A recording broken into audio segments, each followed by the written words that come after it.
I'm Rolene Marks. This is the Israel Brief brought to you by Lay of the Land. And before we head into the weekend, let's take a look at those top stories. And you guys know we do it every Monday to Thursday. So let's take a look at those major stories, and we begin with news that the Prime Minister Benjamin Netanyahu has said that funds that have been frozen by Finance Minister Bezalel Smotrich that are earmarked for the Arab community will be transferred to the communities in question. The Prime Minister said that Arab citizens of Israel deserve exactly the same rights and benefits as other citizens, and these funds will be subject to evaluation and supervision.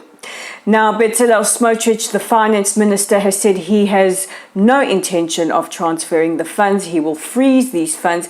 He hasn't given a reason why. He has just said that they will be allocated to other areas. And this, of course, has resulted in a major backlash here in Israel. Leaders of the opposition, Benny Gantz and Yair Lapid, went as far as to call him a racist, saying that these are racist laws, they are appalling, and the funds should be transferred immediately. There was even a pushback from his coalition partners from the Likud. The Minister of Social Equality, Amichai Chikli, wrote him a letter saying there is absolutely no justification for withholding funds to the Arab community. And even Tali Gottlieb, a very, very controversial figure here in Israel, said that every citizen deserves the same benefits. Meanwhile, over 1,500 artists, actors and performers have written a petition to Bezalel Smotrich saying that they demand the government release the funds earmarked for the Arab community, saying that all that the finance minister seeks to do is to foment further divisions, further embed any kind of discrimination, and wipe out the major contribution Arab Israelis have made to Israeli society. This, of course, has filtered out to many citizens in Israel who have taken to social media to say that the finance minister is acting in an unacceptable and racist manner. Now, members of Israel's foreign ministry and members of the armed forces will depart for the United Nations. They will meet with ambassadors from the United Nations Security Council as well as UN officials. The reason for this meeting is to exert influence to extend the mandate of UNIFIL. Now, that is United Nations Interim Forces in Lebanon. They are stationed on the border, and their mandate is to keep and maintain calm. As we know, Iranian proxies Hezbollah operate in southern Lebanon, and we have seen significant tensions increasing over the last couple of weeks. Now, the big discussion here in Israel is whether or not we will see normalization with Saudi Arabia. We certainly have heard a lot of rumblings over the last week, including an article in the Wall Street Journal, one of the most respected publications in the world. It's a paper of record stating that a broad-based agreement has been reached on some of the criteria. Now, our Foreign Minister Eli Cohen has also penned an article for the Wall Street Journal saying that normalization with Saudi Arabia will be an absolute game changer. It will transform the Middle East.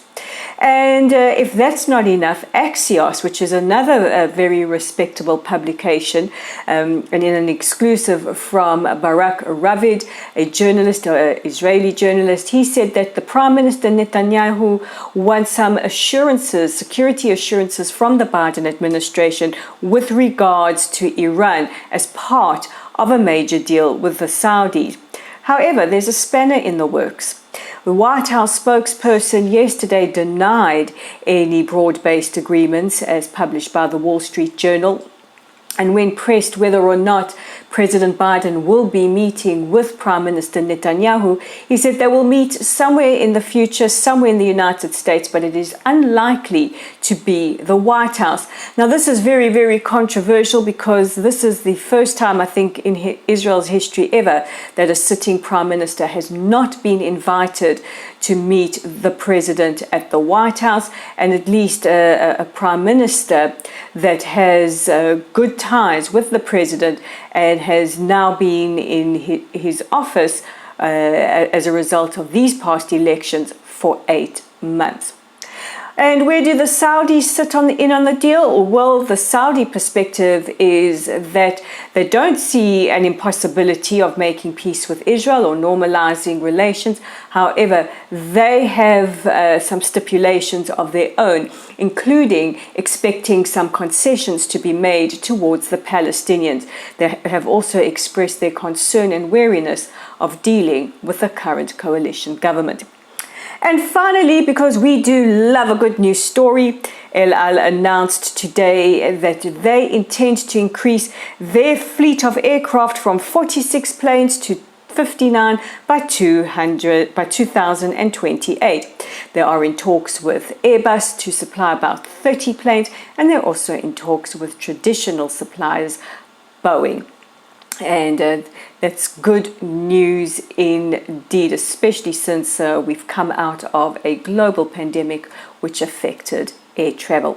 And that's it for me for the week. And don't forget, this weekend you can check out our website at www.layoftheland.online. We've got a wonderful article all about Tel Aviv. It's also up on our website. You can find us at Lottel's site. Our YouTube channel, if you're watching us there and you like our content, please consider subscribing by hitting that subscribe button. And you can find us at The Israel Brief, and we're on Twitter at Lay of the Land 5. I'm Arlene Marks. This is The Israel Brief. Have a wonderful weekend. Shabbat Shalom, and I'll see you on the other side of this.